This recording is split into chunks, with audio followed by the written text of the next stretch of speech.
sahabat kakak atas perhatian dan kerjasamanya. Kemudian, Assalamualaikum warahmatullahi wabarakatuh. Salam Om Swastiastu. Namo Buddhaya, salam kebajikan, dan salam sejahtera untuk kita semua.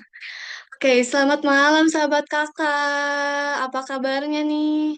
Coba deh kasih reactionnya, coba kasih reaction api gimana nih perasaan sahabat kakak mengikuti acara ini. Wah, ada yang sudah reaction love tuh. Gimana nih? Sedang berbunga-bunga. Oke. Wah, ramai banget, Kak. Ayo, oke ya. Selamat datang di kegiatan yang akan berbagi di Talk Season 2 malam ini. Tema kita keren banget loh. Yaitu Career Exploration, pilih kerja atau bangun skill dulu. Nah, mengingat antusias sahabat kakak di season 1 kemarin, alumni Talk Season 2 ini datang dengan topik yang lebih fresh dan relevan loh buat sahabat kakak semua. Jadi, stay tune ya sahabat kakak. Baik, nih aku mau perkenalkan diri dulu. Jadi, perkenalkan nama aku Popon Tanti dari Psikologi Universitas Muhammadiyah Bandung. Aku juga adalah bagian dari keluarga besar Yayasan Kaukalbe sebagai Wardi Bestari 2024. Saat ini aku yang sedang aktif di banyak volunteer-volunteer juga sahabat kakak. Jadi di kuliah kali ini aku lebih fokus untuk jadi volunteer di beberapa kegiatan anak-anak ataupun kegiatan di psikologi. Nah, mungkin sahabat kakak di sini ada yang masih penasaran nggak sih sebenarnya kakak berbagi itu apa sih? Ada yang tahu gak ya kakak berbagi itu apa? Halo. Oke, jadi aku menjelasin apa sih ya kakak berbagi. Jadi ya kakak berbagi ini diadakan oleh Yayasan Kaukalbe. Yang belum tahu apa itu ya kakak adalah organisasi filantropi independen yang lahir pada tahun 2007. Nah, fokus utamanya itu keren banget loh, yaitu isu pendidikan dan pemberdayaan perempuan. Sejak tahun 2011, ya kakak juga udah konsisten banget ngedukung pendidikan anak muda di seluruh Indonesia. Terbukti sudah ada lebih dari 1.100 beasiswa yang diberikan. Masya Allah, pokoknya keren banget ya kayak gini. Sudah mulai dari tingkat SMA, SMK, sampai ke perguruan tinggi loh. Karena ya kakak percaya banget kalau pendidikan itu adalah jembatan paling nyata buat kita menuju kesejahteraan. Nah, hebatnya lagi, ya kakak nggak cuma kasih biaya sekolah aja loh, tapi ya kakak juga memberikan pada setiap awardingnya untuk dibekali berbagai pelatihan buat asah kapasitas dirinya masing-masing. Terus apa sih hubungannya dengan acara malam ini gitu ya?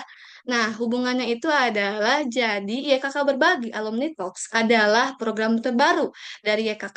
Di sini YKK pengen ngasih panggung buat para alumni penerima beasiswa yang sudah sukses lulus untuk berbagi cerita perjalanannya. Mereka juga akan sharing soal perjalanan pengembangan dirinya masing-masing. Kemudian juga pastinya bakal seru banget dan banyak ilmu yang bisa kita ambil loh buat masa depan kita. Nah, pas banget dengan tagline-nya kakak, yaitu berdaya, berkarya, dan berbagi. Makanya aku minta sahabat kakak buat tetap stay tune acara ini dari awal sampai akhir ya. Kenapa? Karena nanti di akhir akan ada link evaluasi yang wajib kalian isi. Kalau mau dapetin sertifikat. Terus jangan sampai lewatkan stage kayak jauh juga. Biar kalian bisa langsung bertanya ke narasumbernya dan dapat insight yang lebih banyak lagi. Oke, malam ini kita akan ngobrol sama siapa sih Kak sebenarnya? Jadi, malam ini kita akan ngobrol perdana di season 4 ini sama Kak Dinta Ulfi Nuzila Wardani. Langsung aja coba kita tanya-tanya dulu ya Kak Dintanya. Halo, apa kabar Kak Dinta? Halo semuanya. Wah, Kak Dinta cerah banget nih. Kayaknya udah gak sabar untuk berbagi pengalamannya ke kita semua. Deg-degan sebenarnya. Enggak, pasti bisa ya Kak Dinta. Kita kita sudah sangat menunggu nih nanti sesi narasumber Kakak gitu. Oke, sahabat Kakak, sebentar lagi kita akan dengerin nih Kak Dinta berbagi pengalamannya seputar karir exploration, pilih kerja atau bangun skill dulu. Coba dong kasih reactionnya kalau kalian menunggu, coba kasih love-love gitu ya. Segini. Wah, banyak banget Kak Dinta. Udah banyak banget yang nggak sabar nungguin pematerian berlangsung. Wah. Oke, jujur topik ini tuh sebenarnya bermanfaat banget, gak cuma buat kalian semua, tapi buat aku juga. Sebagai mahasiswa, aku tuh kadang sering banget ngerasain overthinking dan bingung sendiri kayak, duh mending mulai sibuk cari magang biar cepet kerja, atau mending fokus bangun skill dulu ya gitu. Kayak pasti sahabat kakak juga pernah ngerasain gak sih kegalauan ini gitu. Nah, malam ini tuh pas banget. Kita bakal langsung dengerin narasumber kita yang hebat ini untuk berbagi pengalamannya. Sebelum kita dengar cerita dari Kadinta lebih lanjut, aku izin perkenalkan kembali ya, siapa sih Kadinta ini? Beliau tuh adalah bukti nyata kalau mimpi itu bisa dikejar sebagai setinggi mungkin gitu. Kadinta Ulfi Nuzila Wardani adalah alumni penerima beasiswa Brata tahun 2016 dari Yayasan Hokalbe waktu di SMK Nusa Putra 2 Semarang dulu. Setelah lulus itu, Kadinta terjun langsung ke dunia kerja, mulai dari menjadi asisten apoteker selama 4 tahun. Dan hebatnya sekarang Kadinta lagi berjuang sebagai caregivers di Kaigo, di negeri Sakura. Ada yang pengen ke Jepang nggak di sini? Aku pengen banget ke Jepang. Iya, ada gak di sini yang mau ke Jepang? Mau kayak main gitu atau gimana? Wah, mau. Iya, betul banget. Sama aku juga pengen banget ke Jepang nih gitu ya. Di sini juga apa ya, selain bekerja, di sini Kak Dinta juga menjadi mahasiswa aktif sastra Jepang di Universitas Dian Nuswantara, yaitu UDINUS. Bayangin coba ya, Kak Dinta tuh udah kerja seharian, kayak terus abis itu langsung kayak ngurus, kemudian juga kuliah gitu, pasti udah sibuk banget gitu ya kegiatannya. Jadi Kak Dinta nih juaranya buat bagi rahasia gimana sih gitu ya, caranya jalanin keduanya dengan sukses. Oke, gimana nih? Udah gak sabar gak sih dengerin cerita Kadinta gitu ya? Oke, karena kita supaya nggak lama, jadi kita langsung aja tanpa berlama-lama lagi kepada Kadinta dipersilahkan.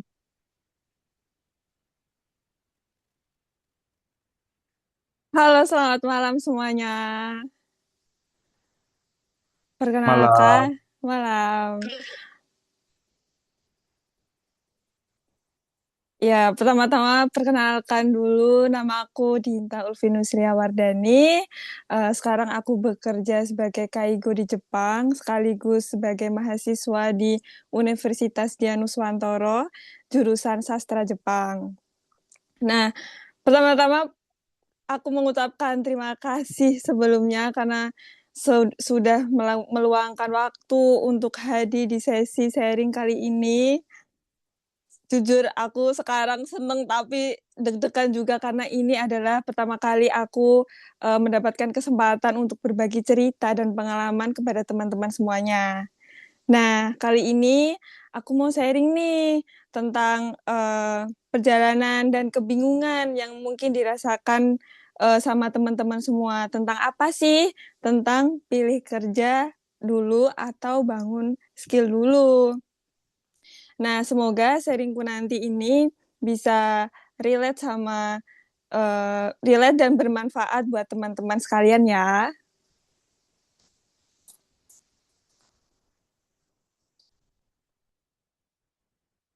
Sedikit perkenalan tentang aku.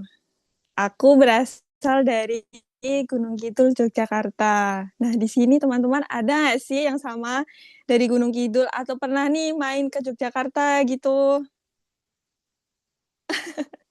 Wah, ada nggak ya orang-orang ini, orang Gunung Kidul sama gitu atau Jogja?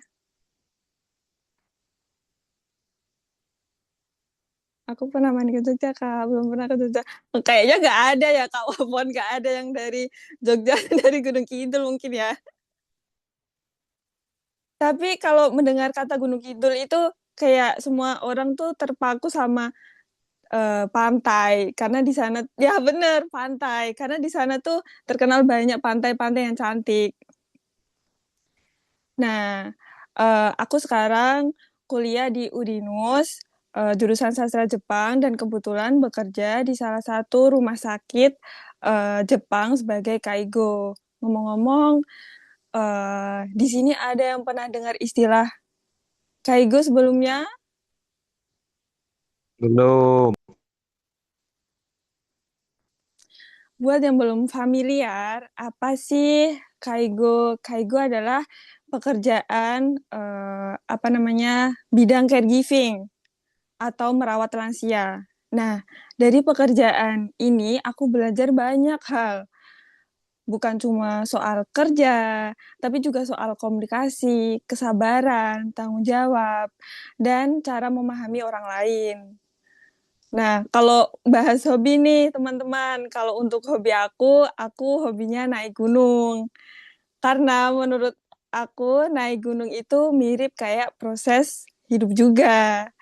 Capek, pelan-pelan, kadang pengen nyerah, tapi kalau terus jalan, akhirnya bisa sampai tujuan. Dan mungkin itu juga yang menggambarkan perjalanan aku sampai sekarang.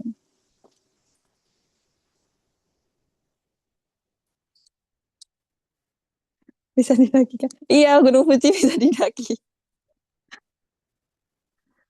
Kalau lanjut ya teman-teman, kalau ngomongin perjalanan, semuanya sebenarnya dimulai dari masa sekolah. Di tahun 2016, aku mendapatkan beasiswa Brata dari Yayasan Kokalbe. Dan itu kebetulan bekerja sama dengan sekolah, salah satu sekolah di Semarang, yaitu namanya SMK Nusa Putra II. Dan itu jadi salah satu pengalaman yang cukup berpengaruh buat aku. Karena di situ, di umurku yang sekitar masih 15-16 tahun, aku mulai berani merantau dari Jogja ke Semarang untuk bersekolah. Buat aku waktu itu adalah pengalaman paling besar di hidupku karena pertama kalinya aku harus jauh dari orang tua dan harus memaksakan diri untuk belajar hidup secara mandiri. Waktu sekolah, aku juga bukan tipe orang yang cuma fokus sama dunia akademik aja. Aku tetap aktif ikut kegiatan seperti OSIS, Paskibra, dan juga aku mengikuti beberapa perlombaan seperti karate dan taekwondo.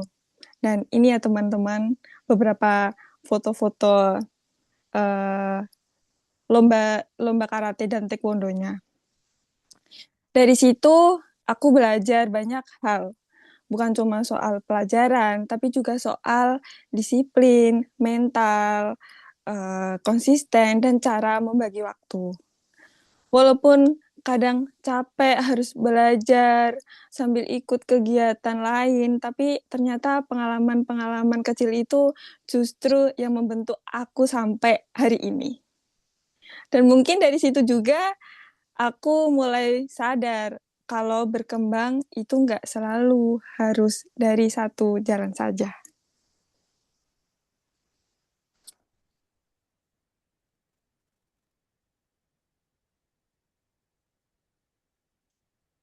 Setelah lulus sekolah, aku sempat bekerja di salah satu apotek di Jogja, yaitu di K24. Di masa itu sebenarnya aku juga bingung teman-teman soal langkah selanjutnya. Mau langsung kuliah atau kerja dulu. Dan akhirnya waktu itu aku memutuskan untuk bekerja terlebih dahulu karena aku mencari pengalaman, belajar mandiri, dan membantu meringankan beban orang tua juga. Tapi ternyata di tengah perjalanan aku mendapatkan tawaran nih dari sekolah tentang program kerja ke Jepang sebagai kaigo ini.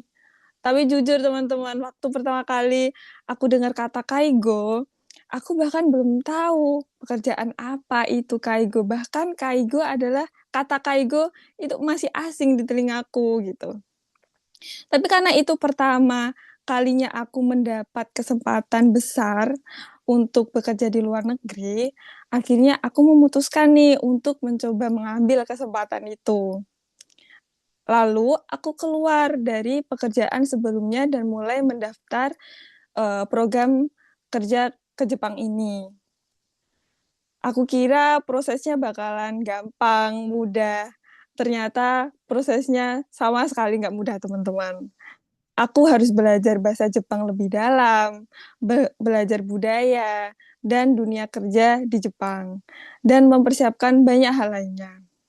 Dan apalagi waktu itu adalah masih masa-masa COVID. Jadi keberangkatan sempat tertunda cukup lama dan semuanya terasa nggak pasti. Setelah selesai belajar bahasa Jepang ini, aku akhirnya kembali ke Jogja sambil bekerja lagi dan sambil menunggu keberangkatan ke Jepang. Jadi waktu itu rasanya bener-bener campur aduk teman-teman. Kadang sempat khawatir nih, apakah nanti bener-bener jadi berangkat atau enggak ya. Tapi dari situ aku belajar untuk tetap jalan pelan-pelan dan memanfaatkan waktu yang ada sambil terus belajar dan bekerja. Dan akhirnya tahun 2023 aku mendapatkan kesempatan untuk berangkat ke Jepang. Nah, ini ada salah satu dua lah fotonya ketika aku berangkat ke Jepang.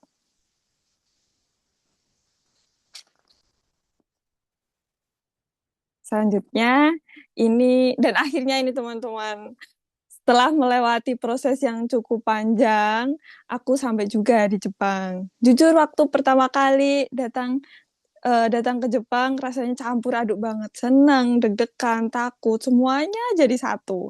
Nah, ini beberapa foto waktu aku mulai bekerja dan menjalani kehidupan di Jepang. Sebagai kaigo, aku belajar banyak hal setiap harinya. Mulai dari cara kerja orang Jepang, komunikasi dengan lansia, sampai bagaimana harus lebih disiplin dan bertanggung jawab.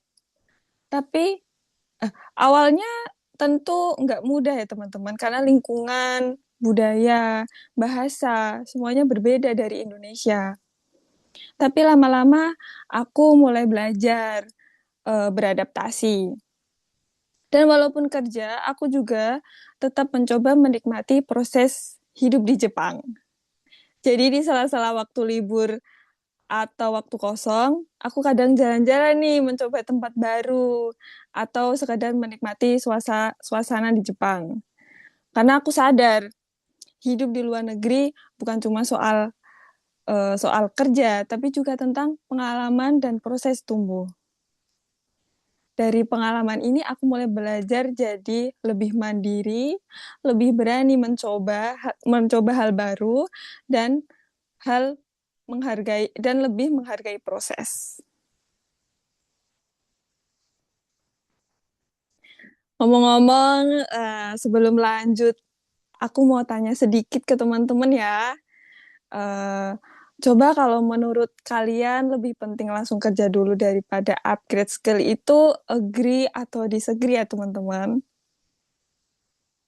Mungkin bisa kasih reaksi atau bisa jawab di chat gitu. Boleh. Ya nih teman-teman boleh nih buat yang langsung jawab aja kalian tuh setuju atau gak setuju. Hmm, Kalau harus kerja dulu atau upgrade skill dulu.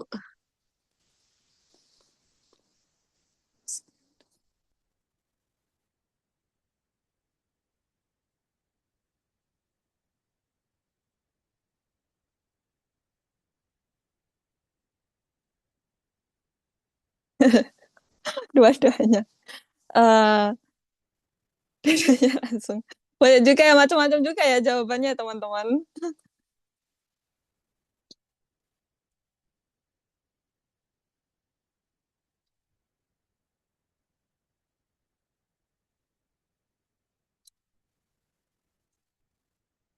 Wah, Kayaknya yang lainnya dua-duanya deh ya, Kak. kalau bisa emang dua-duanya ya.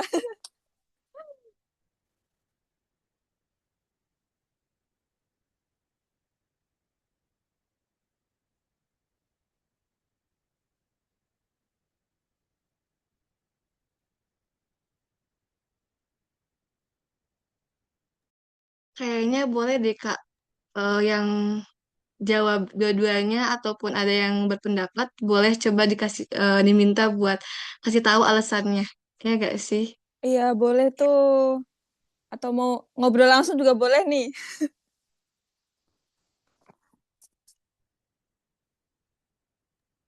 Siapa nih di sini yang mau buat volunteer, buat kasih tahu alasannya tuh ada. Dipersilakan untuk Karisti. Oke, aku mau coba jawab ya, Kak Dinta. Jadi kalau dari Resti itu pilih skill dulu. Apalagi em, di zaman sekarang persaingan itu makin ketat ya. Kalau kita cuman mengandalkan, oh ya ini pengalaman saya, ini CV saya sudah pernah di project A, B, C. Tapi em, soalnya Resti pernah lihat apa ya di reels kayak gitu ataupun di buku-buku. Ternyata nggak cuman CV yang panjang, tapi juga skill lah. Walaupun itu spesifik, nggak apa-apa banget kayak gitu. Nah, kayak gitu, Kak. Terima kasih Kak Resti. Iya sih, begitu juga bener-bener banget. Cuman coba kita lanjut dulu ya, teman-teman. Nah, dan jujur, dulu aku juga ada di posisi itu. Aku sempat overthinking nih soal masa depan, takut salah langkah, takut tertinggal, bingung harus mulai dari mana. Tapi setelah dijalani, aku sadar ternyata setiap orang punya proses yang berbeda-beda. Dan gak semua jawaban harus kita tahu dari awal.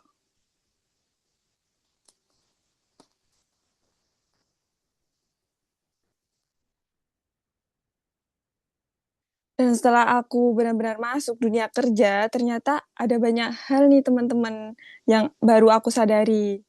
Dulu aku pikir dunia kerja itu cuma soal bekerja dan mencari uang. Tapi ternyata dunia kerja itu justru juga jadi tempat belajar. Justru banyak hal yang aku pelajari setelah benar-benar terjun langsung. Aku belajar komunikasi kerja, belajar beradaptasi dengan lingkungan baru, belajar manajemen waktu, dan belajar menghadapi tekanan-tekanan di dunia kerja ini. Apalagi bekerja di Jepang membuat aku harus belajar lebih disiplin dan lebih mandiri. Dan yang paling aku rasakan, skill aku berkembang lebih cepat lewat pengalaman langsung. Karena ada banyak situasi yang nggak bisa dipelajari hanya lewat teori saja. Dari situ, aku juga sadar kalau kita nggak harus langsung sempurna untuk memulai sesuatu. Karena banyak hal yang justru dipelajari sambil menjalani prosesnya.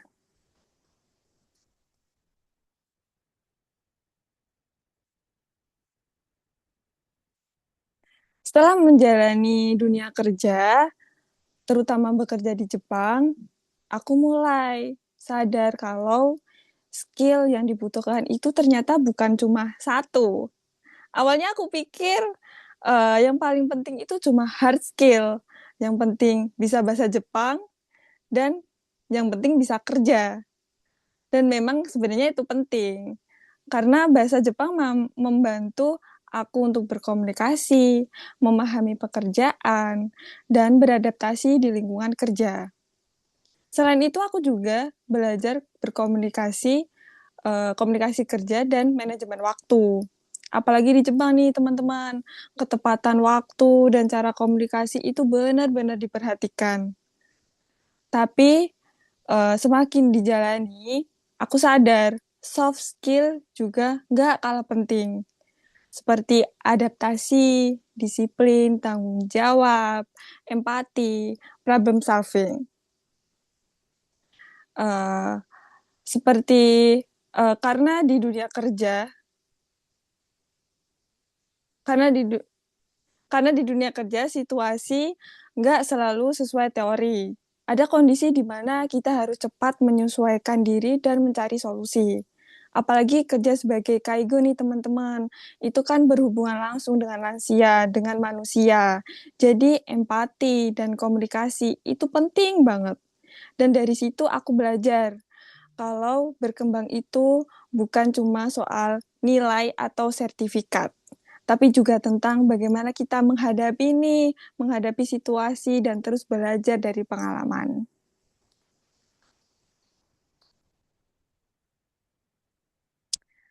Walaupun banyak hal yang aku pelajari di Jepang, tapi jujur menjalani hidup dan kerja di sini itu nggak selalu mudah, teman-teman. Karena hidup jauh dari keluarga dan berada di lingkungan yang benar-benar baru itu butuh proses adaptasi yang besar. Ada culture shock, homesick, capek fisik dan mental, salah komunikasi, bahkan tekanan kerja. Dan di awal-awal itu benar-benar jadi tantangan besar buat aku. Kadang ada momen merasa sendirian, capek, bahkan overthinking juga. Apalagi kerja sebagai kaigo itu bukan pekerjaan yang ringan. Jadi mental dan fisik benar-benar diuji. Tapi justru dari tantangan-tantangan itu aku merasa banyak bertumbuh. Aku belajar jadi lebih mandiri, lebih sabar, lebih kuat menghadapi tekanan, dan belajar menyelesaikan masalah sendiri. Jadi walaupun prosesnya nggak mudah, pengalaman itu banyak mengubah cara aku untuk melihat hidup dan cara aku melihat hidup dan diri sendiri.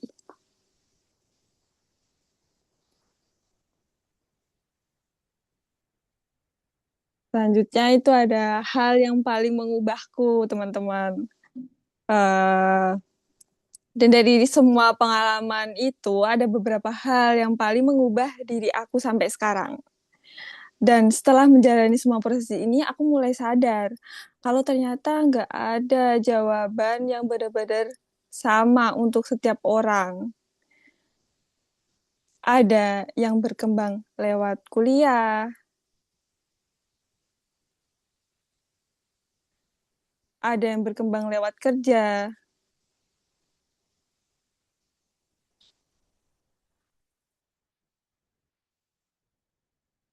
ada yang menjalani keduanya bersamaan. Dan semuanya butuh proses serta tantangannya masing-masing. Karena tiap orang punya kondisi, kesempatan, dan tujuan hidup yang berbeda. Kalau aku sendiri, aku memilih mulai dari bekerja dan mencari pengalaman dulu. Dan ternyata dari proses kerja itu, aku juga tetap bisa belajar dan mengambil skill pelan-pelan.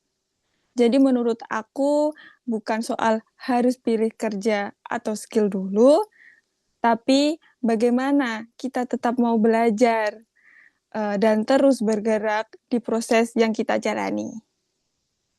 Karena kadang kesempatan besar datang justru saat kita berani mencoba langkah pertama. Pesan untuk teman-teman semuanya, dan dari semua perjalanan yang aku jalani sampai sekarang, aku belajar kalau setiap orang punya proses dan timeline yang beda-beda. Dulu aku juga sering bingung soal masa depan, takut salah langkah, dan merasa belum cukup. Dan ternyata hidup gak harus punya jawaban yang pasti dari awal. Kadang kita baru belajar dan bertumbuh setelah berani mencoba. Jadi buat teman-teman yang sekarang masih bingung, jangan takut mencoba. Nggak harus langsung hebat. Dan jangan terlalu sering membandingkan diri kita dengan orang lain, perjalanan hidup diri kita dengan orang lain. Karena kesempatan bisa datang dari mana saja. Dan proses setiap orang pasti berbeda. Yang penting tetap berjalan, tetap berkembang, dan tetap berjalan pelan-pelan. Dan aku juga masih terus belajar juga teman-teman sampai sekarang. Semoga sedikit cerita dari aku hari ini bisa bermanfaat dan mungkin membuat teman-teman merasa tidak sendirian dalam prosesnya. Terima kasih banyak sudah mendengarkan cerita aku kali ini. Arigatou gozaimashita. Wah, keren banget. Gimana guys? Coba dong reaksinya. Aku sedih dengernya. Kayak perjuangannya itu luar biasa banget, keren banget. Kak Dinta, oh my God. pasti gampang banget buat hidup di negeri orang. Dan sesi ini juga sangat informatif dan banyak hal baru yang bisa dipelajari. Kalau dari insight yang aku ambil malam ini, banyak banget ya Kak kata-kata mutiaranya, kayak menenangkan sekali hati gitu. Kayaknya emang karena mungkin Kadinta juga melewati banyak hal berat banget, jadi Kadinta punya banyak banget apa ya, banyak banyak banyak banget quotes quotes gitu ya, yang itu juga kadang bener-bener relate buat aku, jujur gitu ya, buat aku yang saat ini jadi mahasiswa dan juga ngerantau, itu relate banget gitu.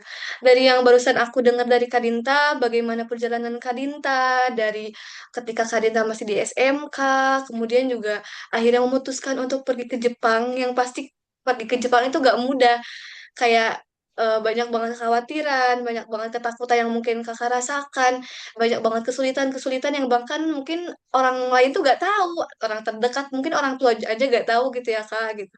Tadi ada kata-kata yang aku juga suka banget dari Kak Dinta, yang kayak setiap orang itu punya proses yang berbeda-beda dan gak semua orang itu harus sama gitu. Karena ya sebagai manusia kadang tuh kita ya ngerasa orang kok orang bisa ini, kok orang bisa itu gitu. Jadi pengen kayak gitu juga gitu. Oh iya, Jujur pasti keren ya. banget. Aku speechless banget sih.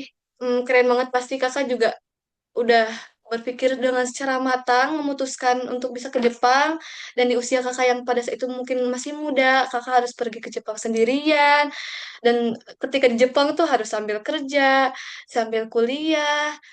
Nah, itu pasti berat banget, tapi Kadinta keren banget. Kadinta keren banget.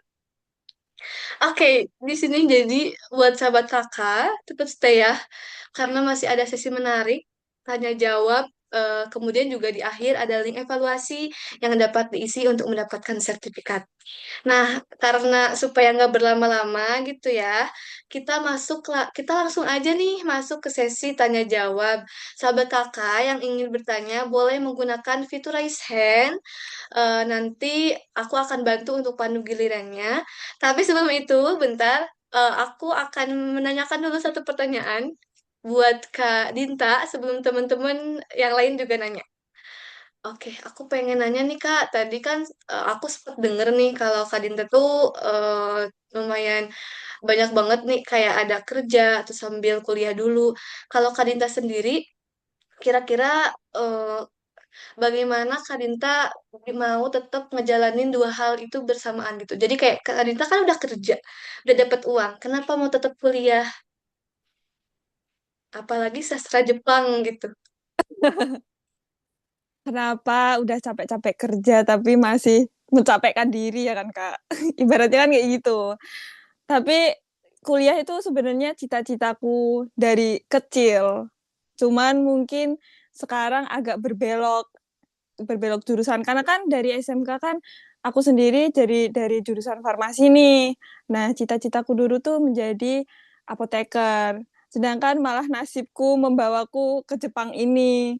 Dan untuk menjadi apoteker ini itu udah sangat susah karena aku harus balik ke Indonesia, sekolah nggak bisa online dan seperti itu. Nah, kenapa aku masih masih ngejar kuliah? Karena kayak prinsip hidupku tuh kan orang-orang bilang kayak berenang sambil minum air. Sedangkan prinsip hidupku berenang sambil minum air sebanyak-banyaknya yang aku mampu. Jadi selagi selagi kerjaku masih bisa aku sambil, jadi aku ngambil dua-duanya, Kak. Nggak mungkin orang yang berpikir kayak ya udah kan udah kerja, udah dapat gaji per bulan kayak gitu.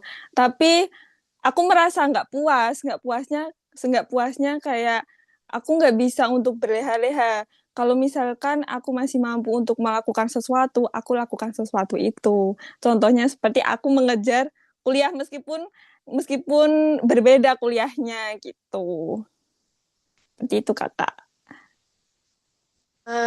Terima kasih jawabannya. Pantesan ya, keren banget. Kakak bisa memilih dua-duanya langsung. Nah, di sini juga udah ada yang raise hand. Oke, buat Kak Resti, boleh? Oke, terima kasih Kak Popon.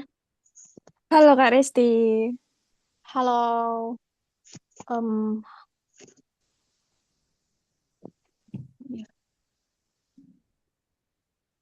Aduh, maafkan background itu. Aman-aman. Jadi, em, mau tanya nih Kak, ada dua pertanyaan. Tadi di bagian slide Kakak, bagian apa ya, tantangan kayak gitu ya, di Ya. merantau di Jepang. Nah, itu kan tadi ada disebutkan kayak culture shock, homesick. Hmm. Nah, salah satu yang harus dinotis itu yang tentang berkomunikasi kayak gitu Kak. Apa ya tadi? Kesalahan komunikasi atau apa ya? Nah, itu gimana ya contohnya Kak? Kalau yang tentang komunikasi bagian slide Kakak yang tantangan itu tadi. Terus juga mau nanya tentang Gunung Fuji. Gunung Fuji itu selalu ada saljunya Kak? Enggak, kalau Gunung Fuji enggak selalu ada saljunya, itu ada musim-musimnya gitu, Kak. Justru kalau ketika itu masih ada saljunya, nggak bisa didaki. Jadi Gunung Fuji itu bisa didaki kalau pas musim panas saja, Oh. gitu. Kalau selain musim itu nggak bisa karena di atas udah bersalju, gitu. Nah, untuk yang Oh, pertanyaan tadi yang apa namanya salah komunikasi ya? iya, kalau nggak salah itu yang Kakak tulis di slide-nya Iya, tadi. iya, tantangan salah komunikasi ya. Aku aku Coba jawab ya, Kak. ya. Kalau salah komunikasi dalam tantangan kerja, apalagi aku sekarang kan kerja di Jepang. Salah komunikasi itu sering kali bahkan dilakukan orang-orang Indonesia di sini karena kan kita di sini berbeda bahasa nih. Berbeda bahasa, kita di sini harus belajar bahasa Jepang dengan mahir agar kita selama selama apa namanya selama bekerja itu bisa berkomunikasi dengan baik dengan ini teman-teman kerja. Karena di tempat kerja apalagi Kaigo ini, apalagi di Jepang ini, kita tuh bekerjanya secara tim. Jadi komunikasi antara satu orang ke orang lain itu sangat sangat apa ya, sangat dibutuhkan gitu. Nah, kalau misalnya kita nggak bisa komunikasi, kalau kita nggak bisa bahasa Jepang dengan baik, kita tidak akan bisa bekerja. Nah, kita kan bekerja, orang Jepang kan nggak bakalan mau tahu kamu orang mana, kamu bisa apa enggak. Taunya ini kerja, ini dunia kerja. Jadi bukan orang yang buat main-main gitu. Nah, itu jadi problem utama sebenarnya bagi orang-orang Indonesia yang biasanya ke Jepang gitu. Oh. Makanya kenapa kita yang di sini harus sampai sekarang pun kita harus mati-matian belajar bahasa Jepang ya karena itu gitu. Mungkin di Indonesia juga perlu juga nggak sih Kak, kita berkomunikasi dengan teman kerja dengan baik, nggak teman kerja aja sih, sama teman kuliah mungkin atau sama kelompok organisasi lain gitu. Hmm. I see, I see. Oke deh, nangkep. Oke, makasih Kak Dinta. Terima kasih Kak Resti. Oke, ada yang mau nanya, nanya lagi gak nih? Yuk, nanya yuk. Nanti kalau ada yang mau nanya tapi malu buat bertanya, boleh di kolom chat juga. Nah, tapi di sini juga udah ada pertanyaan Kak Dinta di kolom chat. Pertanyaan Ya, itu ada dari Kaneti Cahyaningrum. Jadi dia bertanya, Kak Dinta pernah gak sih merasakan overwhelmed ketika bekerja di Jepang dan gimana sih ngatasinnya apalagi berada jauh dari keluarga?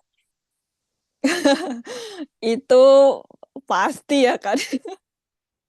Cuman misalnya itu pasti sih kita apalagi kita di sini ngerantau nggak ada orang lain hidup sendiri dan pasti itu kangen keluarga capek kerja tekanan kerja di sini pasti berat banget gitu kan. Nah, apa yang aku lakuin inget aja tujuan utamanya gitu. Ketika aku kesini tujuan utamanya ya buat banggain orang tua, buat ngangkat derajat orang tua, buat diriku sendiri, buat berkembang untuk diriku sendiri. Nah, makanya ketika aku ngerasa bener-bener lelah, bener-bener capek sama hidupku yang di sini ini, udah aku inget aja sama tujuan awal gitu. Toh, apalagi pas ketika aku berangkat ke sini itu prosesnya panjang, berat. Nah, kalau misalnya mau nyerah, ya sia-sia kan. gitu. Selagi ini masih dikasih kesempatan, dikasih jalan, dah jalanin aja gitu.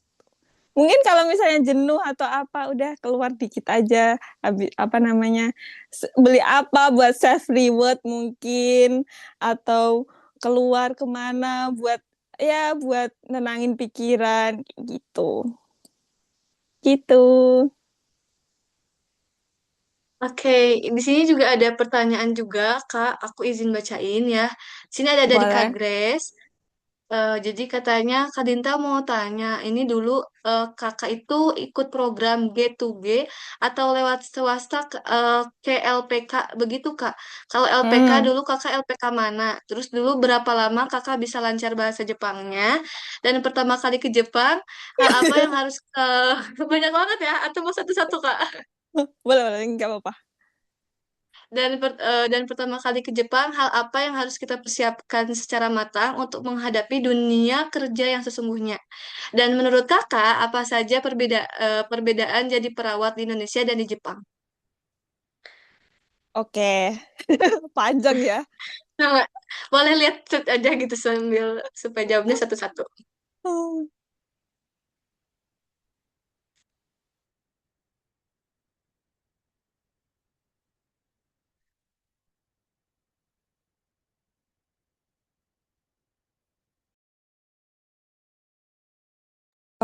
Berangkat ke Jepang itu nggak lewat G2G ya teman-teman. G2G itu kan program pemerintah. Nah, kebetulan yang dari SMK Nusa Putra 2 Semarang itu dulu tuh apa ya, dikasih taunya dari LPK. Justru pas aku masuk LPK ini, aku sama sekali nggak tahu program pemerintah. Jadi apa ya, benar-benar buta apa ini Jepang tuh masih nggak tahu gitu. Nah, jadi aku pas itu masuk ke LPK, belajar di LPK, itu kira-kira berapa bulan ya? Estimasinya kalau kita belajar bahasa Jepang itu 6 bulan sampai 8 bulan lah gitu. Tapi ini kan aku sebagai kaigo kan kerja di sini. Jadi nggak belajar bahasa Jepang aja, tapi kita belajar tentang si kaigonya ini juga. Jadi ada dua, teman-teman. Jadi agak sedikit memakan waktu juga sih. Nah, pas itu apa namanya? Itu kan masih lewat LPK itu kan masih ada pandemi-pandemi ya. Ya itulah si problemnya dulu tuh. Nah, terus aku tadi cerita tuh, aku sempat pulang lagi ke Jogja dan lain hal lah. Nah, habis itu aku berangkatnya lewat LPK, cuman LPK lain. Jadi aku job matching aja, cuman ngambil jobnya aja gitu kan udah pernah belajar nih. Jadi cuma cuma mencari job aja teman-teman gitu. Terus hal apa yang harus dipersiapkan kalau pergi ke sini? Yang pertama adalah bahasa Jepang. Kita kalau nggak bisa, kita kalau cuman apa ya bisa bahasa Jepang biasa-biasa aja di sini, susah, susah beradaptasi, susah mau kemana-mana. Apalagi kalau misalnya nih kita keterima di perusahaan yang kita satu-satunya orang Indonesia, kan justru nggak ada orang yang translatein kita, nggak ada yang ngejelasin ke kita. Dan sedangkan orang-orang Jepang kalau kita udah masuk ke dunia kerja nih, bahasa Jepangnya itu udah keluar nih dari buku-buku yang kita pelajarin gitu. Jadi paling paling benar, paling ini tuh kita pas sebelum berangkat benar-benar kita belajar bahasa Jepang banget dan harus mendalami banget biar di sini kita nggak ibaratnya nggak apa ya nggak ngangok gitu.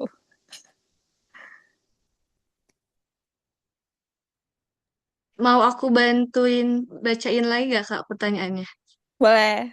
Nah, terus juga di sini tuh ada dari bentar. Menurut kakak apa aja sih perbedaan jadi perawat di Indonesia dan Oh di iya, Jepang? eh kalau kita jadi kaigo ini sebenarnya kita bukan jadi perawat ya teman-teman. Ini beda. Kalau di Indonesia tuh ada nggak ya kaigo? Setauku jarang ya kan kaigo gitu. Karena kan di sini kebanyakan kan banyak lansianya. Makanya makanya di Jepang ini eh, sangat dibutuhkan si kaigo ini. Jadi kalau aku kan pernah pernah bekerja di dua tempat. Pertama kali aku ke Jepang, ini aku kebetulan penempatannya di panti jompo gitu, teman-teman. Nah, itu Aku benar-benar menjadi kaigo di situ.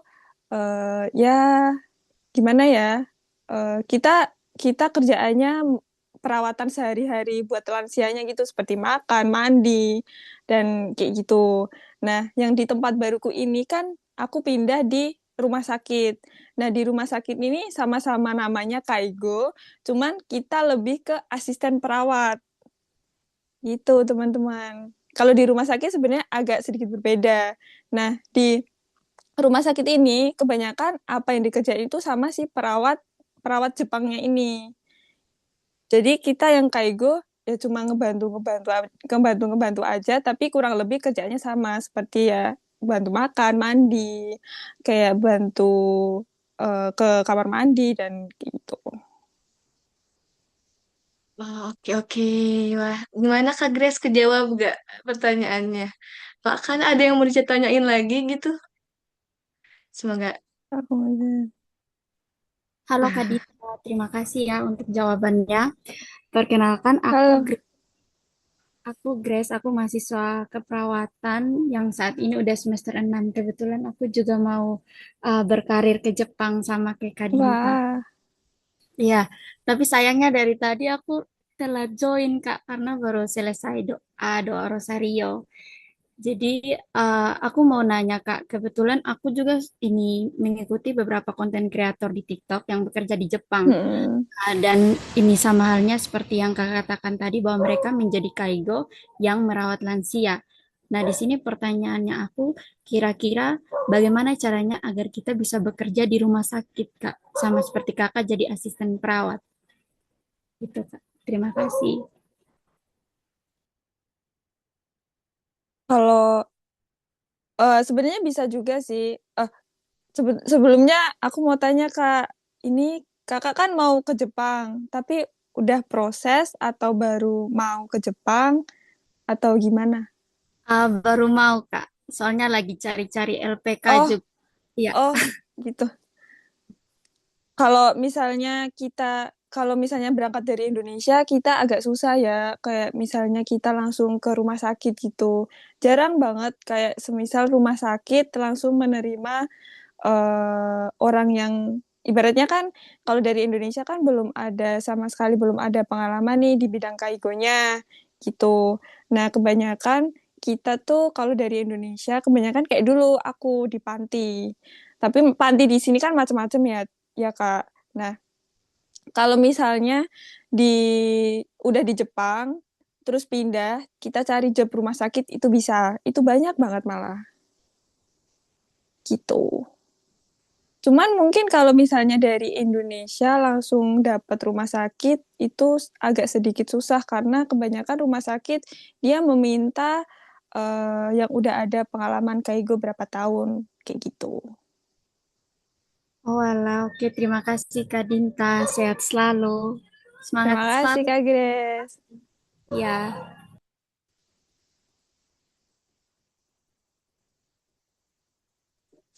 tadi Kak Yuliana kayaknya mau nanya ya Kak.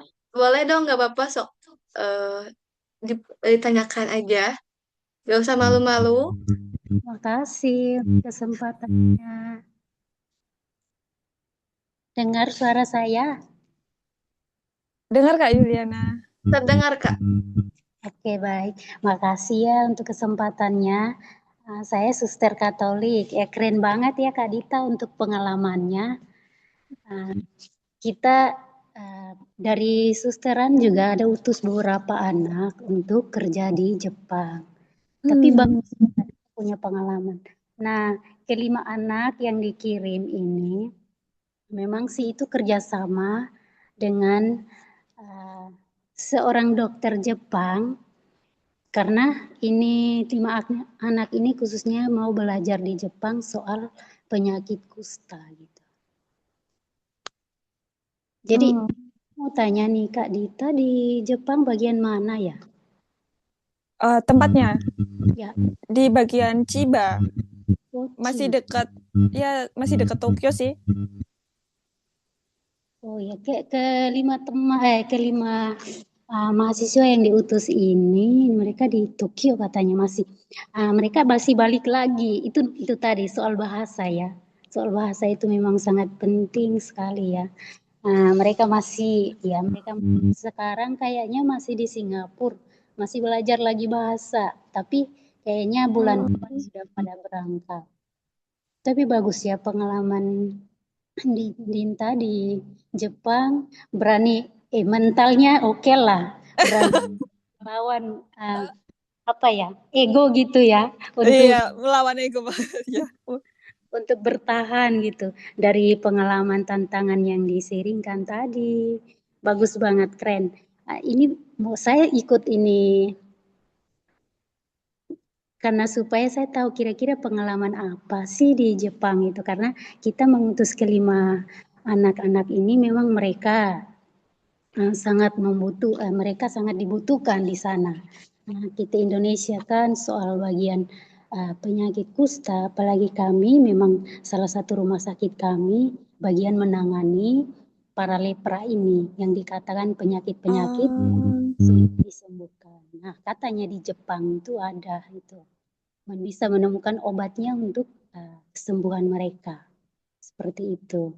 Jadi kelima anak yang ini diutus khusus itu untuk belajar hal-hal itu. Mungkin pengalaman Kak Dinta ini boleh saya bagikan ke mereka gitu. Makasih banyak ya untuk pengalamannya. Aku mau tanya lagi, kira-kira kan tadi Kak Dinta sempat sharing tuh melayani para jompo. Kira-kira gimana ya caranya? Akan kalau orang jompo itu sensitif ya. Macem-macem. Lembut nanti salah. Iya. Ini nanti salah gitu. Gimana caranya sih? Mungkin Kak Dinta punya cara gitu ya. Gimana caranya? Atau baik dari lewat komunikasi atau gerak tubuh yang buat mereka itu kan suka orang Jepang tuh intinya mereka merasa nyaman gitu kalau Iya, dihadapi. iya. Kira-kira Kak Dinta punya pengalaman awal tuh gimana ya?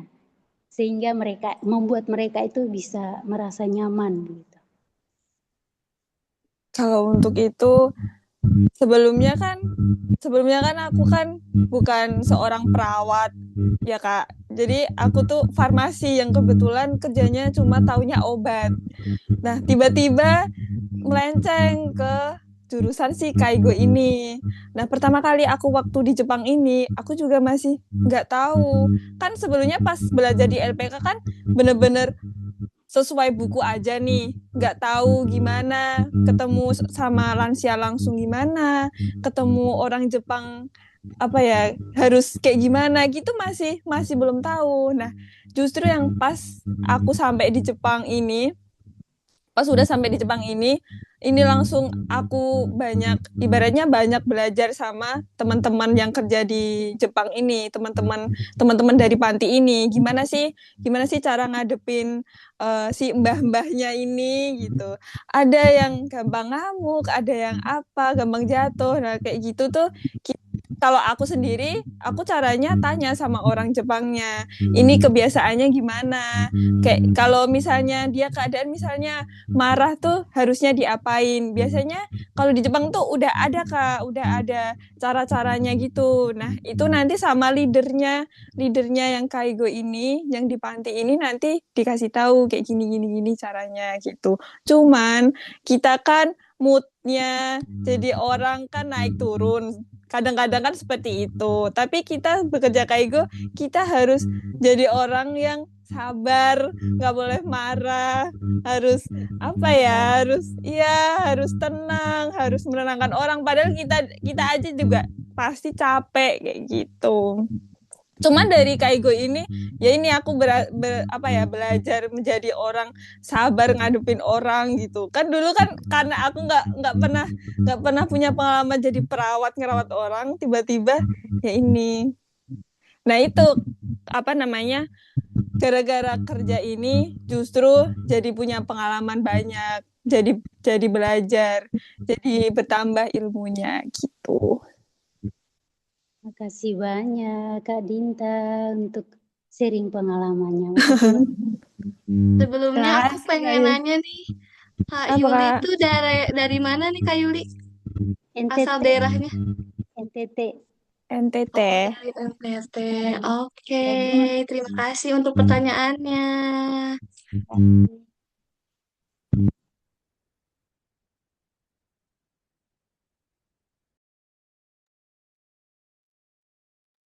Apapun, sorry, maaf masih di mute. Oh, oke. Mohon maaf. Di sini juga ada pertanyaan Kak Dinta. Harus tetap bersabar dan bersemangat untuk menjawab banyak pertanyaan lagi. Di sini ada pertanyaan dari Kalia Puspita Sari, beliau dari NTB. Dan di sini pertanyaannya, izin aku mau tanya ya, kebetulan aku tertarik banget untuk kerja ke Jepang. Menurut kakak, untuk mahasiswa yang kesehatan, lebih baik melanjutkan jenjang profesi dulu atau kerja jadi caregiver. Jadi kayak bingung gitu, lebih baik lanjut studi dulu atau persiapan langsung untuk kerja ke Jepang aja. Jadi kayaknya beliau nanyanya lebih lebih baik lanjut jadi kerja di caregiver atau melanjutkan dulu ke profesi. Tapi ini eh apa kesehatannya? Perawat atau Jadi apa ya? beliau itu mahasiswa Ah, mahasiswa kesehatan, kalau mahasiswa kesehatan dan beliau tertarik ke Jepang gitu Kak. kalau dari aku sendiri, kalau misalnya tergantung tujuannya. Kalau misalnya kakak ini misalnya kesehatannya di bidang perawat, kalau misalnya mau ke, di Jepangnya mau punya ini apa namanya biar di atasnya Kaigo gitu. Itu nggak apa-apa lanjut lanjut profesinya sebagai perawat. Tapi kalau misalnya itu kesehatannya di luar perawat, di sini aku kurang tahu juga ya. Maksudnya kalau misalnya di kesehatan lain, misalnya kayak misalnya farmasi gitu, itu tuh jadinya apa gitu aku kurang tahu juga sih. Tapi kalau misalnya dari perawat, itu nanti kalau perawatnya udah profesi di sini bisa bisa jadi perawat juga. Cuman emang agak sulit. Ada ujian ujian sejenis ujian profesinya gitu, Kak. Nah, kalau misalnya tujuannya emang jadi caregiver, karena si caregiver ini nggak ada minimal harus lulusan apa dan harus sarjana atau SMK gitu, langsung aja berangkat ke Jepang gitu. Tapi kalau misalnya cita-citanya masih misalnya jadi perawat, nggak apa-apa Kak, lanjut si profesinya aja gitu. Jadi nanti bisa transfer transfer ini ke Jepangnya, tetap jadi perawat di Jepang gitu. Gimana nih Kak Yulia, Kalia Puspita, apakah terjawab pertanyaannya? Ada gak ya kaliannya?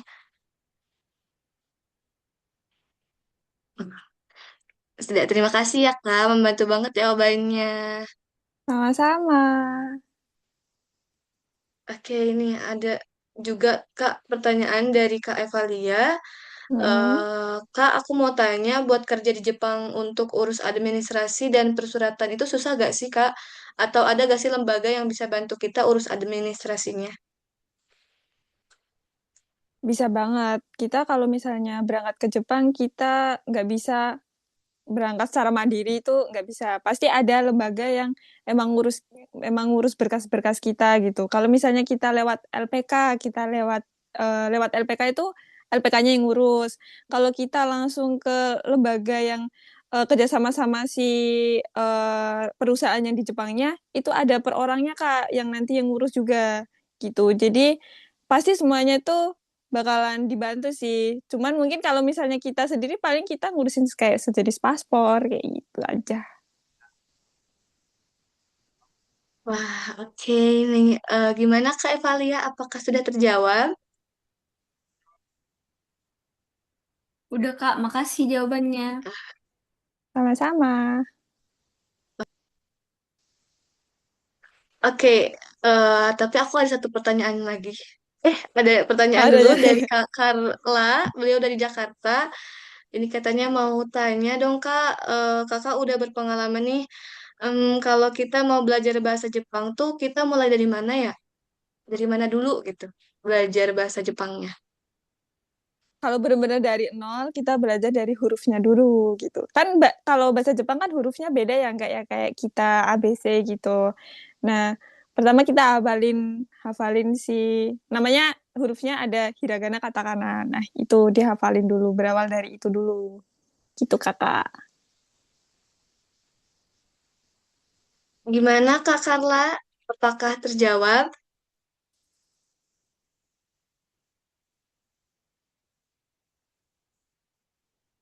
Sepertinya Kak Karla. Ah,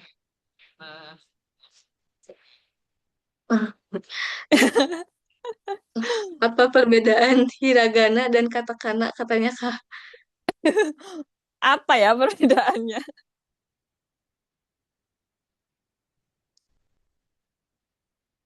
Kalau perbedaannya hiragana Hiragana ini sama-sama huruf Jepang juga sih, hiragana katakana. Cuman katakana tuh lebih ke misalnya buat nama kita, buat orang-orang asing gitu. Itu pakainya hiragana. Katakana, pakainya katakana gitu. Kalau misalnya ada yang misalnya bahasa Inggris yang di Jepangin, itu juga pakai katakana kayak gitu. Buat yang ibaratnya cara gampangnya buat yang bahasa asing-asing sih gitu. Di sini juga ada yang nanya nih Kak dari eh, Kak Johana ya, dari Kak Johana. Kak rekomendasi dong YouTube Kakak untuk mana ya? Bentar, mohon maaf. Untuk pemula belajar bahasa Jepang yang biasa Kakak pakai. Rekomendasi YouTube. Aduh, apa ya? Apa ya Kak? Apa ya? Banyak sekali sih kalau Tapi misalnya. sebelumnya Hmm, nggak apa Kak. Lanjut dulu aja. apa namanya? Kalau YouTube kalau buat pemula banyak banget sih, semuanya juga bagus gitu. Nggak ada yang maksudnya spesifik gimana gitu. Soalnya kan masih baru awal kan gitu. Soalnya kalau aku dulu di awal kan langsung masuk LPK soalnya Kak. Jadi ya udah langsung belajar sama si gurunya, senseinya gitu. Hmm, Gimana nih apa Kak Johana? Apakah terjawab? Nanti kita cari bareng-bareng ya. Semoga ada yang lebih Wah. sama. Ini juga ada yang bertanya dari Kak Febriani Finasti Pamungkas. Izin bertanya Kak, suka duka bekerja sebagai kaigo itu menurut Kak Dinta apa? Tadinya aku mau Aduh. nanyain ini, ternyata udah Oh iya. ditanyain. Oh iya. Apa nih sukanya dulu apa dukanya dulu? Kayaknya boleh deh dua-duanya langsung. Sukanya apa ya? Sukanya kalau aku jadi punya apa ya mendapat hal baru sih kayak lebih ngelatih apa ya mendapat ternyata pekerjaan ini tuh bisa ngelatih kesabaran. Terus kita kan kalau Kaigo kan kerjanya di apa ya? Kayak aku misalnya sekarang di rumah sakit ngomong sama banyak orang. Nah, itu justru itu yang ngebuat jadi ngelatih bahasa Jepang kita di sini gitu.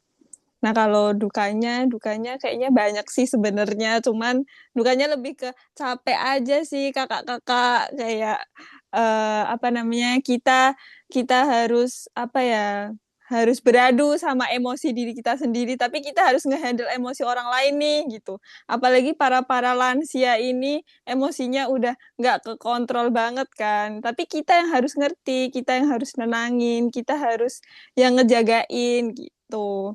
Dukanya mungkin lebih ke seperti yang kayak gitu sih. Kalau misalnya hal lain ke teman kerja, teman kayak gitu mah, ya kayaknya di semua tempat sama. Oke, sekarang aku sih kayaknya waktunya nanya-nanya Kak Dinta nih ya. Apa Siap-siap ini? Kak Dinta. Apa ini? Oke Kak, aku mau nanya deh kan Kakak pasti sebelum ke Jepang juga udah apa ya, udah persiapan banget secara matang gitu ya. Untuk skill-skill yang Kakak dari awal belajar tuh skill apa sih Kak gitu. Untuk hard skill sama soft skillnya yang udah Kakak siapin dari sebelum Kakak ke Jepang. Oh, buat kerja sebagai kaigo ini. Hmm. Buat kaigo ataupun buat bertahan di Buat Jepang? kalau kalau tentunya kalau berangkat ke Jepang kan pasti ya belajar bahasa dan itu kan udah pasti ya. Tapi kalau kayaknya kalau di sini lebih ke harus punya mental juga sih. Sepinter apapun kita, kalau kita nggak punya mental yang besar, kalau kita nggak punya kemauan yang tinggi, ya pasti di sini juga nggak betah gitu. Cuman karena dari aku yang dari lulus SMP ke SMK itu udah terbiasa jadi merantau, jadi pas ke sini aku udah punya nih punya mental yang udah terlatih pas aku waktu aku sekolah pas dapat beasiswa itu kan di situ kan udah ketemu banyak orang ketemu ketemu orang-orang yang beda pulau bahkan ketemu yang sama-sama dari Jogja kan juga sedikit gitu. Nah, di situ kan udah kelatih jauh dari orang tua. Kan sekarang juga jauh dari orang tua meskipun jadi lebih jauh gitu. Terus apa namanya? Hidup sendiri. Dulu juga udah hidup sendiri. Nah, makanya kenapa kenapa apa namanya bisa bisa bertahan di sini karena mungkin dari itu pas masa sekolah itu udah punya tekad yang tinggi buat ya buat masa depan, buat kayak gitu. Apalagi buat sekarang. Sekarang apalagi ibaratnya sekarang kan udah bukan goal sih, tapi kan ini apa ya untuk mencari uang, mencari pengalaman gitu. Kalau pas masa sekolah kan kita menimba ilmu aja gitu. Gitu. Oh, terus di aku juga mau nanya, eh kan kita tuh kayak aku nih sekarang mahasiswa gitu ya. Aku tuh pengen sambil Mm-mm. kerja gitu, tapi kadang kayak bingung nyari link-linknya itu dari mana gitu. Kalau Kadinta kan kayaknya dari sebelum SMK tuh, Kadinta tuh SMK ya? Iya, SMK. Iya, itu tuh kayak Kadinta gimana sih supaya bisa tekun gitu buat buat fokus ke satu hal skill aja ataupun fokus ke yang Kadinta mau aja gitu. Jadi kayak langsung spesifik kalau untuk kerjanya. Gimana Kak? Kalau boleh diulangin nggak? Jadi kayak Kadinta kan sebelum pas SMK juga udah kerja gak sih Kak Oh, dari SMK? lulus SMK. Mm-mm. Iya. Nah, itu tuh kayak Kadinta gimana sih ngetekunin diri Kadinta kayak untuk belajar tuh tekun gitu selama pas SMK-nya gitu. Soalnya aku tipe orang yang kayak pengen kerja sambil kuliah, tapi aku sendiri kayak Oh, nggak tahu skill aku apa dan fokusnya kemana gitu. kalau buat konsisten, karena kan kalau pas di SMK itu kan kita dapat beasiswa. Nah, itu kan ada tekanan gitu. Ada paksaan harus harus nilai sekian, harus ranking sekian gitu. Nah, makanya kenapa bisa tekun?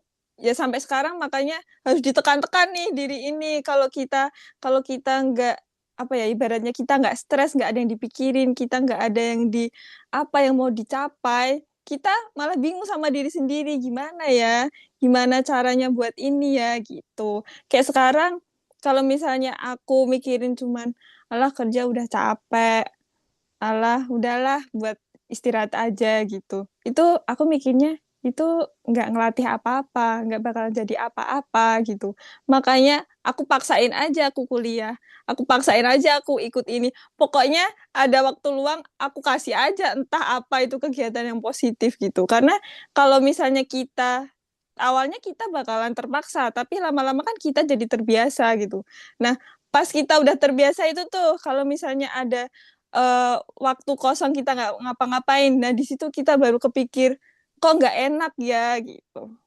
Kalau aku sekarang ngerasa kayak gitu, Kak. Jadi kayak apa nih yang mau dikejar lagi, apa nih yang mau diini lagi gitu. Jadi emang kayak harus fokusin ulang gitu ya Kak. Iya, mm-mm. Soalnya kayak sering banget ke distraksi gitu kayak ada masalah hidup lah ya, ada masalah hidup di Itu dunia ini yang itu kadang bikin kita pasti. jadi kayak terdistraksi gitu. Tapi emang harus berarti emang harus mampu buat balik lagi ke awal ke tujuan kita awal yang pertama itu apa gitu. Iya, benar. Nah, kayaknya masih ada nih Kak pertanyaan. Aku pengen tahu dong keputusan terberat yang Kakak ambil di antara perjalanan Kakak dari pas SMK, terus ke Jepang, terus juga pernah kerja di apotek, terus juga kerja sebagai kaigo dan mungkin juga kuliah sastra Jepang gitu. Kira-kira keputusan terbesar yang mungkin sebenarnya malah itu tuh hal yang kakak tuh kayak banggakan banget gitu. Itu apa? Keputusan terbesar apa terberat? Boleh deh dua-duanya. Boleh jadi keidean aku. Keputusan terbesar menurut aku dalam hidupku ini ya ini ke Jepang gitu. Karena mungkin besarnya kayak oke lah aku jadi ke Jepang, jadi ya dengan bayangan-bayangan orang-orang di Indo kita di Jepang tuh gimana gitu. Cuman di sisi lain kayak misal apa namanya di sisi beratnya kalau di Jepang kita kepikirannya ke keluarga karena kan jauh. Terus di Jepang nggak bisa kita seminggu pulang, sebulan pulang, setahun pulang. Bahkan tahun ini tahun ketiga aku belum pulang. Nah, itu jadi Oh, was-was. Itu jadi was-was buat aku buat eh ya masih bisa bertemu keluarga nggak ya kayak gitu. Itu menjadi keputusan terbesar, terberat dan ya lumayan lah. tapi kakak pernah nyesel gak? Pernah nyesel karena memutuskan sesuatu gak? Enggak, Oh iya. Kayak apa karena pelajaran hidupnya? eh karena aku justru nyeselnya bukan bukan apa ya, bukan ngeputusin sesuatu. Aku justru lebih nyeselnya kalau aku tuh nggak ngelakuin apa-apa gitu. Itu malah justru aku nyesel kalau misalnya kita dapat kesempatan nih, kayaknya aku nggak bisa deh di sana atau kayaknya itu nggak ini deh nggak bagus buat aku. Padahal kan kita kan belum ngejalanin ya. Terus aku nggak ngelakuin tuh, padahal itu kesempatan cuma sekali. Nah justru itu yang buat aku nyesel gitu. Gitu deh. Nah, masih ada deh kayaknya ke pertanyaan. Kok banyak banget Sekalian ya kak? sharing aja ya. Sekalian sharing aja deh kapan-kapan lagi kan ketemu sama Kak Dinta gitu ya. Aku juga mau nanya nih, Kak Dinta kan juga sekarang udah 3 tahun ya barusan belum pulang. Ya gak sih Kak? Iya. Itu kalau orang tua Kak Dinta tuh tipe orang yang emang ngizinin buat kakak pergi ke Jepang gitu. Dan kayak Kak Dinta sendiri pernah nggak kayak kangen yang sampai kayak aku udah gak kuat ngerantau, kayaknya aku harus pulang aja gitu. Kebetulan kalau orang tua ngizinin tuh lebih ke bapak sih. Kalau bapak tuh aku mau pergi kemana aja selagi itu tuh ngejar mimpi oke aja gitu. Tapi kalau ibu-ibu kan kayak agak ini kan agak rempong dikit gitu, nggak mau jauh dari apa anaknya gitu. Apalagi dulu aja pas mau ke Semarang, aku juga di ini apa namanya nggak dibolehin pas dapat beasiswa di itu lah yang deket aja lah ya kayak gitulah sampai nangis-nangis tapi akhirnya karena bapak ini udahlah nggak apa-apa gitu. Nah di Jepang ini kan lebih jauh lagi nih sebenarnya dulu juga buat ke Jepang ini banyak banget nih debat sama sama ibu gitu kalau sama bapak mah lebih simpel gitu tapi gimana kita ngejelasin ke ibu gitu gimana kita kita ngasih apa ya biar orang tua kita tuh percaya sama kalau kita tuh mampu gitu mereka kan nggak bisa ngelepas kita kan bukan semata-mata mereka nggak mau jauh gitu mereka kan justru khawatir gitu makanya itu yang harus kita jelaskan ke orang tua kalau di sana tuh aku bisa ini gitu. Nah salah satu yang aku jelasin kayak aku kalau Jepang kalau kalau aku ke Jepang Bu aku bisa sambil jalan-jalan kapan lagi aku jalan-jalan ke luar negeri gitu makanya ibuku ya udahlah gitu deh. Wah, oh, di sini juga ada yang nanya nih, Kak. Ada pertanyaan juga kayaknya agak sama-sama, tapi bisa jadi ada bedanya gitu ya. Ada pertanyaan juga dari Kadila. Kak, aku juga mau nanya nih, gimana awalnya tanggapan orang tua atau orang terdekat Kak Dinta saat memutuskan untuk bekerja ke luar negeri? Pernah ditantang nggak karena harus pergi ke tempat jauh? Pernah di apa? Gitu. Ditantang, tentang. Oh ditentang. Nah, iya.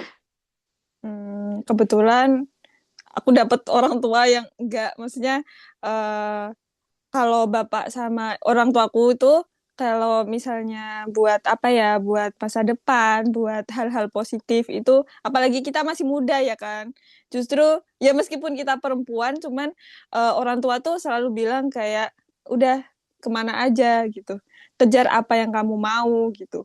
Biar kamu berkembang. Karena kalau ibuku ceritanya dia dulu pas masih muda kayak ditentang sama orang tua, udah apa ya, ke sana kemari nggak boleh, kerja jauh nggak boleh. Nah itu dia merasakan itu dan dia merasakan dia nggak berkembang. Makanya aku kalau kemana aja kayak gitu, udah pergi aja mumpung masih muda gitu. Daripada kamu tua malah kamu kemana-mana gitu.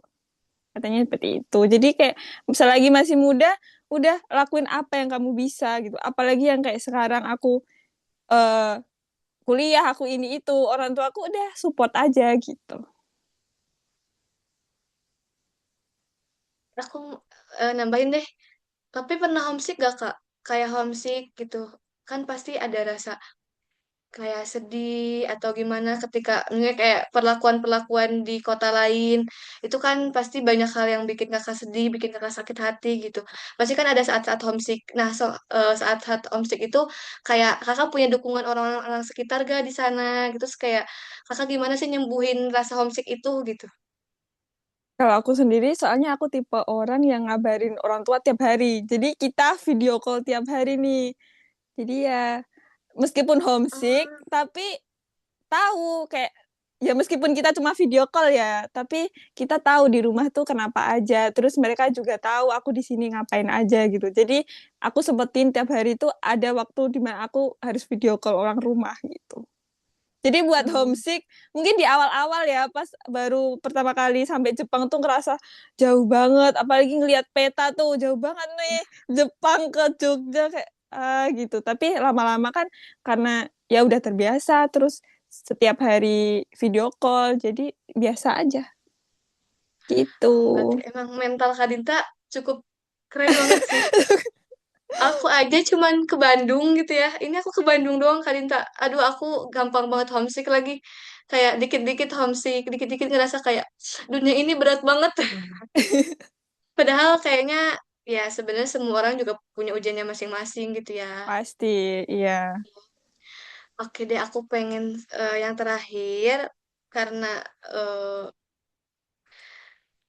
karena waktunya udah hampir habis, satu pesan singkat deh buat kita-kita mahasiswa atau teman-teman yang sekarang lagi berusaha untuk cari kerja atau yang udah kerja. Menurut kakak, kasih dong pesan, kemudian juga kasih kita reminder ataupun quotes yang kakak punya. Kayaknya kan banyak banget ya quotes-quotes Kadinta ini gitu. Buat kita-kita yang masih ragu untuk memulai dan mengembangkan potensi kita masing-masing. Menurut aku sih untuk hal seperti itu sebenarnya bukan soal tentang, apalagi tentang kerja apa kuliah ya misalnya, bukan tentang soal kerja dulu apa kuliah dulu apa yang baik dulu, tapi justru lawan sama diri sendiri dulu gitu.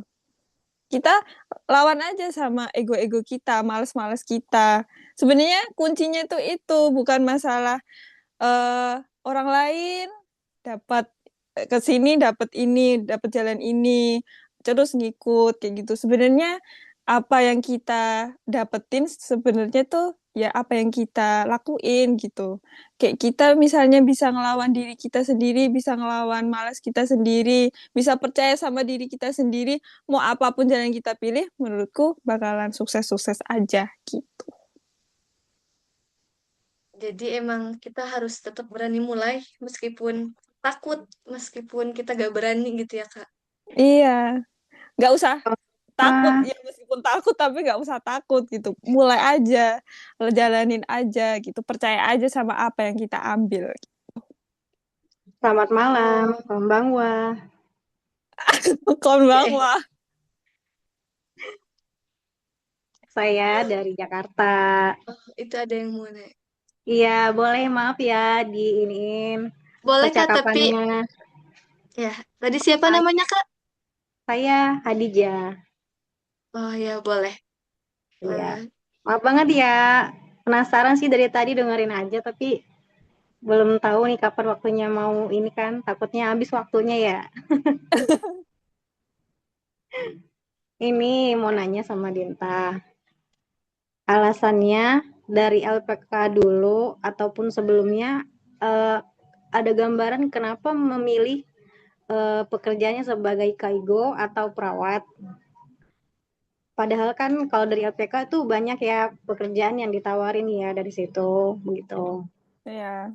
Pertanyaan kedua, selama Dinta bekerja, pengalaman apa yang tidak mengenakan di hati saat menghadapi pasien atau lansia, saat ketika pasiennya marah ataupun ada yang cerewet gitu.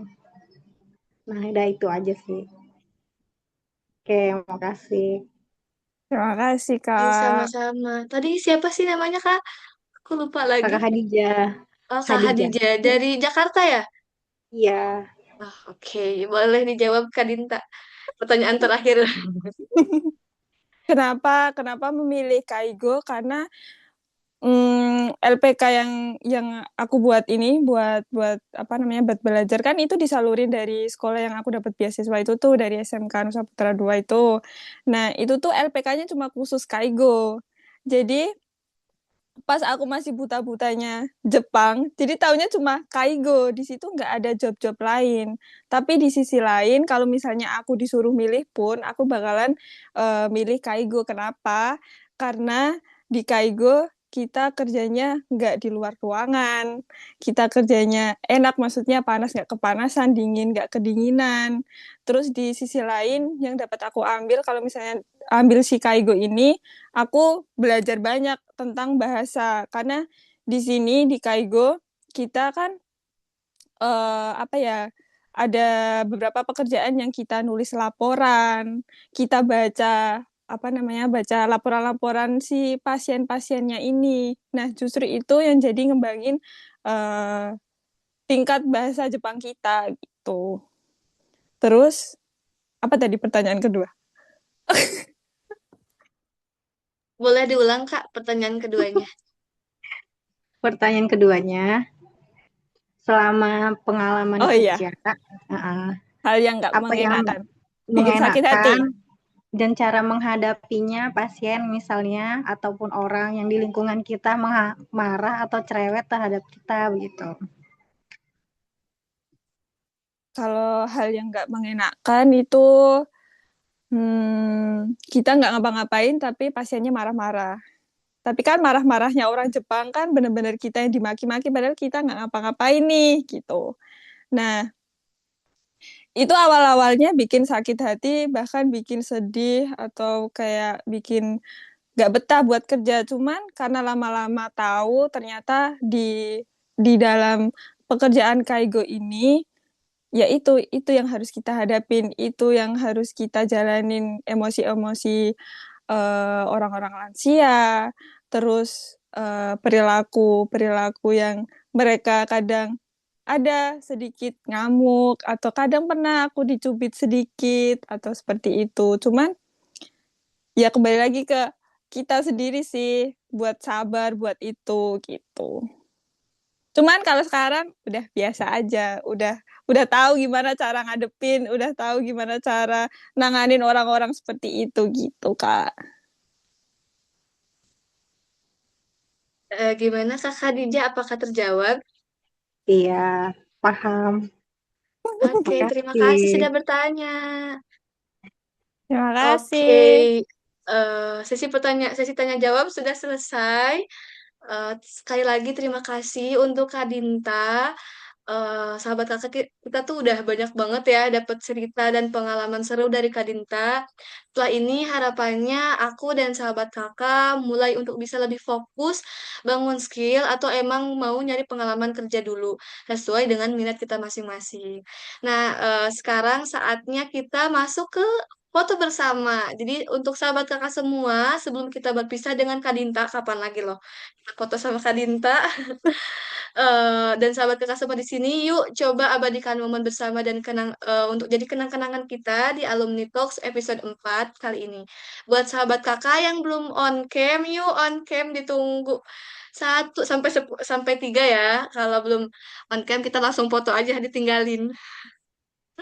Oke, 1, 2. Belum, ini belum foto, belum foto. Kita tunggu teman-teman yang Oh, ini dulu. belum. Ayo, yang belum on cam dulu on cam. Ini teman-teman yang belum on cam, boleh on cam dong. Oke, kayaknya kita lanjut aja ya. Oke, aku yang Oh, mimpin. aku sorry Kak, aku izin Langsung. pandu boleh? Boleh, boleh, Kak. Oke, aku izin screenshot ya teman-teman. Oke, boleh di slide pertama dulu mungkin boleh bergayanya satu, dua, tiga. Oke, mungkin boleh sekarang ke slide kedua. Mungkin supaya amannya boleh teman-teman ditahan dulu foto-fotonya. Takutnya ke teman-teman kita nggak tahu di slide berapanya ya. Oke, boleh. Satu, dua, tiga. Oke, terima kasih semuanya. Wah, terima kasih semuanya. Sama-sama. Oke, nah selanjutnya silakan silakan sahabat kakak untuk bisa mengisi link evaluasi berikut. Nah, sebagai bukti kehadiran dalam acara Alumni Talks episode 4. Selain itu, pengisian form ini akan menjadi syarat untuk sahabat kakak semua bisa menerima e-sertifikat. Jadi pastikan ya sahabat kakak untuk mengisi form ini sebelum deadline pada malam ini ya. Nah, aku juga mau mengucapkan terima kasih kepada sahabat kakak semua sudah setia nih ikutin episode 4 Alumni Talk Season 2 ini. Semoga memberikan banyak hal baik untuk sahabat kakak semua dan kita akan bertemu lagi di episode berikutnya. Kalau sahabat kakak kangen, nah pokoknya jangan lupa ya isi link evaluasinya boleh difoto dulu atau langsung lihat link linknya langsung gitu. Oke, selanjutnya silahkan sahabat kakak untuk bisa mengisi kalau sahabat kakak kangen nih dengan dan pengen lihat ada ilmu menarik apa aja sih di Alumni Talks sebelumnya, boleh exit Kak. Oke, nah silahkan cek di YouTube Yayasan Kaukalbe Foundation ya. Dijamin sahabat kakak akan dapat banyak banget ilmu yang bermanfaat dari para alumni keren. Dan untuk informasi terakhir, sahabat kakak juga bisa follow media sosial YKK yaitu Yayasan Kaukalbe, kemudian juga YKK Alumni untuk mendapatkan informasi lebih lanjut tentang rangkaian Alumni Talks episode selanjutnya atau kegiatan lainnya seperti webinar dan program beasiswa. Nanti mungkin bisa juga di-follow, dicari IG-nya Kak Dinta gitu ya buat teman-teman yang memang pengen ke Jepang supaya bisa tanya-tanya lebih lanjut juga. Kemudian juga terima kasih kepada sahabat kakak semua atas kehadiran dan kegembiraannya dalam Alumni Talks kali ini. Terima kasih juga kepada Kak Dinta Terima yang telah kasih. bersamai kami hingga akhir. Terima kasih Kak Dinta. Akhir kata, selamat malam dan sampai jumpa di Alumni Talk selanjutnya.